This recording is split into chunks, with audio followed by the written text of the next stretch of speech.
On April 11, 2017, the Economic and Financial Crimes Commission (EFCC) announced a shocking discovery. According to the agency, more than 43 million US dollars were found in an upscale apartment in Lagos State. The money was not in a bank.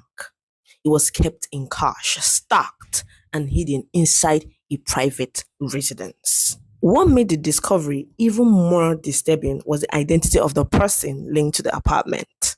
The EFCC said the property belonged to Chief Ayodele, who was at the time a former Director General of the National Intelligence Agency (NIA) and also a former Nigerian ambassador to the Commonwealth.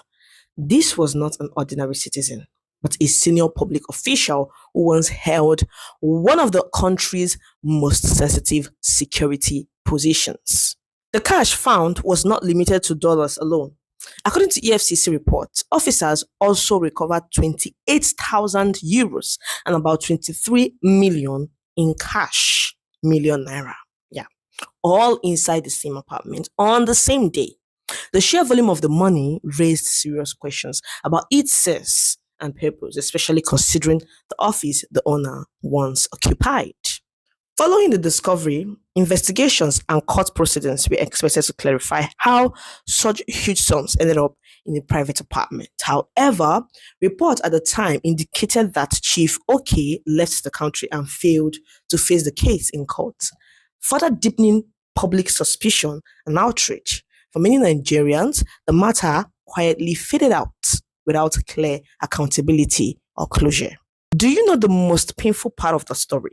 Years later, Chief Ayodele is reportedly back in the country. Even more shocking, he has been nominated again for an ambassadorial role. Not only was he nominated a few days ago, Chief Ayodele's nomination was approved by the National Assembly and President Tinubu made him Nigeria's ambassador to France. Nigeria.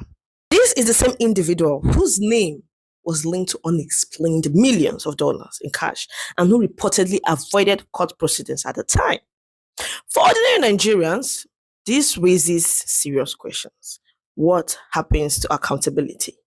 What message does this send to citizens who struggle daily and are punished harshly for far smaller offenses? How does a country fight corruption when people linked to major scandals quietly return to public life? This is not a movie script. It is not Nollywood. It is not fiction or exaggeration. These events were officially reported and widely discussed. And that is why many Nigerians feel frustrated, betrayed, and exhausted. In a system like this, crime does not always wear masks. Till today, no clear account of the money. Now, the same man is back representing Nigeria abroad. This is why for many citizens, Nigeria does not just have corruption problems. It feels like a carefully managed scam scene where accountability is optional and justice is selective. Yeah. Don't forget to register for our Igbo class. If you don't know how to speak Igbo or your kids don't know how to speak Igbo, rush now and register. And our content creation class is still on. Don't forget to DM me. I'm just a DM away. Bye.